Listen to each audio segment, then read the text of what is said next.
Shalom, selamat pagi Bapak Ibu sekalian. Damai sejahtera Kristus menyertai kita semuanya. Mari kita berdoa. Terima kasih Tuhan, lagi ada kesempatan kami membaca dan merenungkan firman-Mu. Berkati dan terangi lalu Roh Kudus Allah supaya kami bisa menangkap pikiran dan kehendak Tuhan melalui kebenaran firman-Mu. Dalam Kristus Yesus kami berdoa. Amin.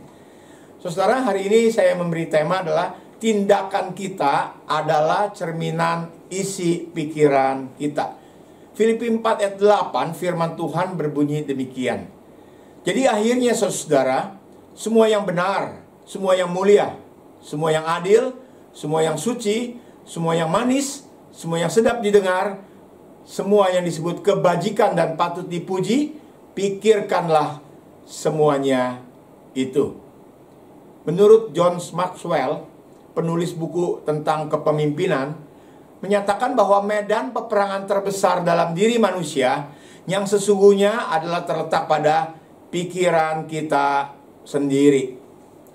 Hal ini menunjukkan bahwa pikiran memiliki pengaruh besar dalam kehidupan kita sebagai manusia. Oleh karena itu kita perlu berhati-hati dengan pikiran kita. Sebab apa yang ada dalam pikiran kita akan membentuk dan mempengaruhi setiap tindakan kita. Ya, pikiran manusia itu ibarat seperti tanah atau ladang yang tidak pernah memilih dan mempedulikan jenis benih apa yang hendak ditanam di atasnya.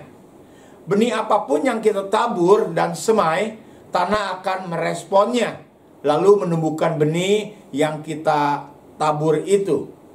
Andai kata menabur benih jagung, maka secara otomatis dia akan tumbuh dari tanah itu adalah jagung, bukan yang lain. Begitu pula bila kita mungkin menabur rumput liar, tanaman-tanaman pengganggu sekalipun, maka tanah tetap saja akan merespon benih-benih itu dan menumbuhkannya juga. Apapun yang kita tanamkan dalam pikiran kita, entah itu hal-hal yang baik atau yang tidak baik, positif atau negatif, pikiran kita akan segera menerima, merespon, bahkan menumbuhkannya.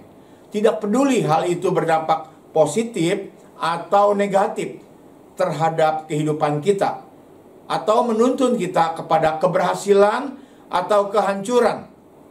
Saudara, keputusan dan pilihan ada pada kita sendiri.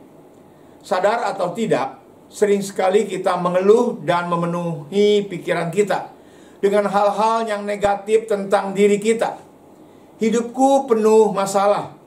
Aku paling malang di dunia. Tidak ada yang mengasihi aku. Di mana Tuhan? Keluargaku berantakan. Dan hal-hal negatif lainnya yang bisa merusak masa depan kita. Saudara, hal-hal buruk yang kita ucapkan itu akan direspon oleh pikiran kita dalam bentuk sikap dan tindakan yang pada saatnya nanti akan menghasilkan, mempengaruhi sesuatu yang kita tanam di dalam pikiran kita.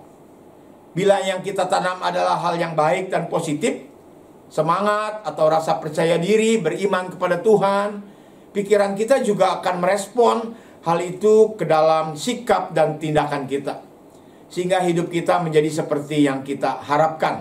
Ingat, apa yang kita tabur, itulah yang kita tuai. Ada cerita seperti demikian, ilustrasi, burung boleh mencelok di kepala kita, tetapi jangan sampai dia pup di atas kepala kita. Karena itu Rasul Paulus berkata, jadi akhirnya saudara, semua yang benar, semua yang mulia, semua yang adil, semua yang suci, yang manis, semua yang sedap didengar, semua yang disebut kebajikan dan patut dipuji, pikirkanlah semuanya itu. Bahkan firman Tuhan mengajarkan agar kita menawan dan menaklukkan segala pikiran kita kepada Kristus. Seperti yang dikatakan dalam 2 Korintus 10 ayat yang kelima, kami mematahkan setiap siasat orang dan merobohkan setiap kubu yang dibangun atas keangkuhan manusia untuk menentang pengenalan akan Allah. Kami menawan segala pikiran dan menaklukkannya kepada Kristus. Selamat menanam dan menabur. Tuhan Yesus memberkati kita sekalian. Mari kita berdoa. Bapa kami dalam sorga, terima kasih untuk firman Tuhan yang tadi kita baca.